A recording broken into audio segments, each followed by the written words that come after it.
My name is Josie. Thank you very much for tuning back. I would like to talk to you in regards to how to do sort of like once you decided to come out to your family and friends and you are now want to date, what to watch for, and also to understand what is your dating pool.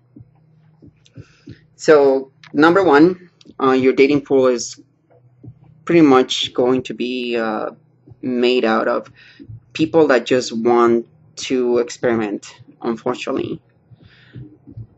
Just to give you a heads up, that's pretty much what it is now these days. Maybe in 2 or 3 years it might be able to change, but unfortunately this is the way it is right now. So one of the ways that you actually are able to sort them out is that if they want you to meet them at their home, that's red flag. And what I'm saying is a red flag is because uh, it's because like a lot of people like that, they have the assumption just because you are going to go to the house, you are going to give up the goodies, and if that is your thing, that's fine. But the problem that goes with it is the fact that these people that usually are not open about their sexuality, they end up having feelings of regret, and those are the really uh, dangerous people. Uh, and that's because they can say, well, I mean, she was here, and now I this makes me feel like a gay man, but I'm not a gay man, and they beat you up, or God knows what they're gonna do to you. So very important. You really don't want to put yourself into those kind of situations. Now, you also can filter them out if you say like, okay, let's go to a public space, to a public place, like a coffee shop, they to watch a movie or ball game or whatever. If they don't want to be seen with you, that's red flag too. Just because they don't want to do anything with you, they just want to be like, or even if they say like, well, they will go with you, but then they're like, they don't want to be seen with you directly.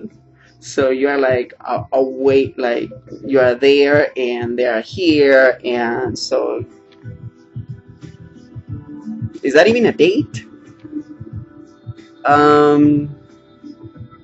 So you have to be careful too.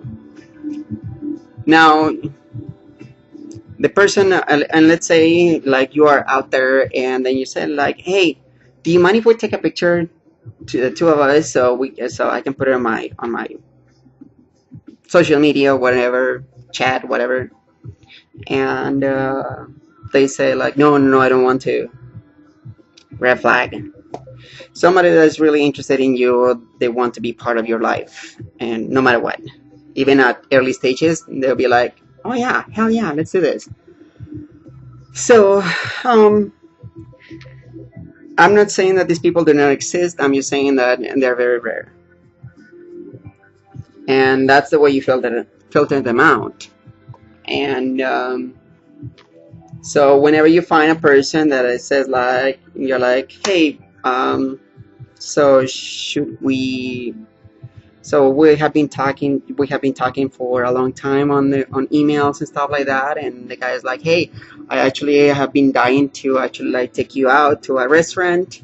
Let's go ahead and watch a movie, and after that we can go for a cup of tea or whatever. Why not? And I just really want to talk to you." And you're like, with hearts on your eyes, and you're like, "Oh yeah, finally."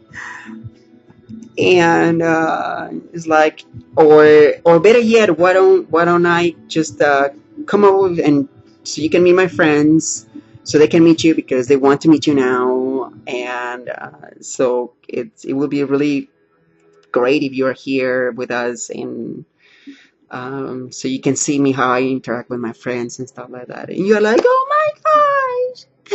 And then you realize that you were dreaming, and you fall off a bed and you hit your head, and you're like, well, that was too good to be true. Yes, it is funny because it's true. So, that's a sad reality, though. Unfortunately, I mean, seriously, that's the sad reality. That we don't even know. Uh, I wish that things could be different, but unfortunately, they're not. And so, don't be disappointed. Don't be losing hope. I mean, these people are out there. Some people like me have extremely bad luck with everybody, and that's basically one of the reasons why I'm making a video. Because if I'm going through all these experiences, I don't want anybody else to go through these experiences like in their lifetime. Seriously, like I mean, I guess that some people were made for some things, and some people are not. So might as well my bad experiences help you in your walk as we are going through the transgender life. So, um,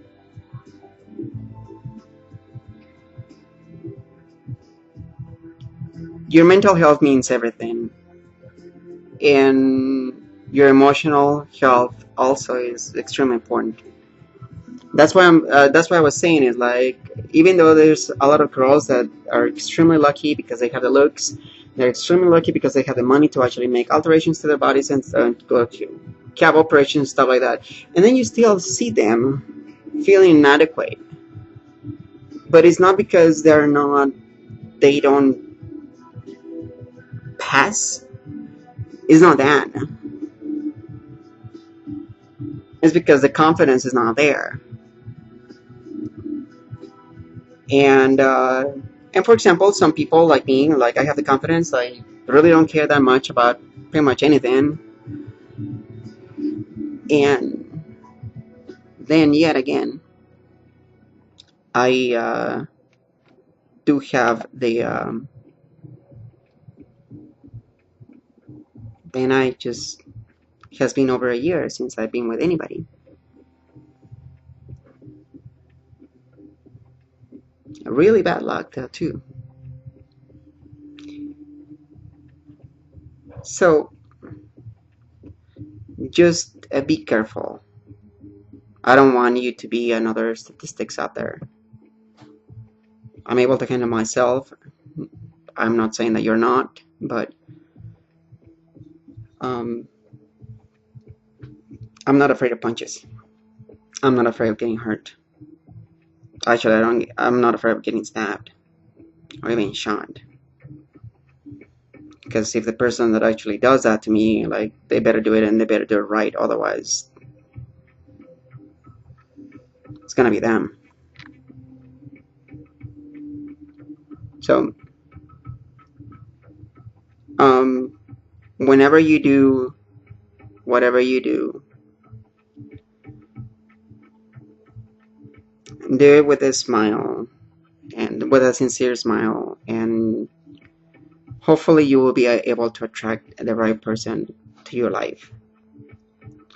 I wish you the best on the dating experience, and I hope that these little tips actually will be able to help you to filter the bad apples from the good apples, because the good apples are still there. So until then, keep on smiling, and we'll see you the next time.